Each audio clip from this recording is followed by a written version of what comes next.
تعویذوں کے چکروں میں نہ جائیں۔ سب سے بڑے تعویذ جو ہیں اللہ پاک نے نبی مکرم صلی اللہ تبارک و تعالیٰ علیہ وآلہ وسلم کو عطا فرمائے تھے، جسے تعوذ کہتے ہیں۔ معوذتین یہ تعویذ ایسے ہیں کہ جو بڑے سے بڑا جادو کی گرہ کھول کے توڑ کے پھینک دیں۔ سورہ فلق اور سورہ ناس۔ اعوذ باللہ من الشیطان الرجیم، بسم اللہ الرحمن الرحیم۔ قل اعوذ برب الفلق من شر ما خلق ومن شر غاسق اذا وقب ومن شر النفاثات في العقد ومن شر حاسد اذا حسد۔ بسم اللہ الرحمن الرحیم۔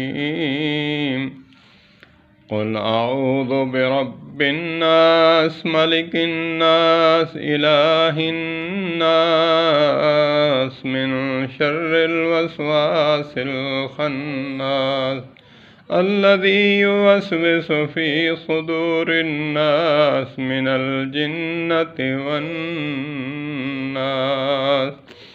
اگر اس کا ترجمہ آپ پڑھ لیں بغور اور توجہ اور دل کی لگن سے پڑھیں تو اللہ پاک نے اس میں بڑی تاثیر رکھی ہے۔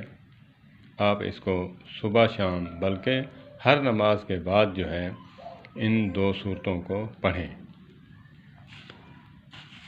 جو تعویذ مولوی دے اس میں کیا اثر ہوگا، جو تعویذ اللہ دے اور نبی مکرم صلی اللہ تبارک و تعالیٰ علیہ وآلہ وسلم پر جب جادو کیا گیا تو اللہ پاک نے یہ معوذتین تعویذ جو ہیں یہ 2 آیاتیں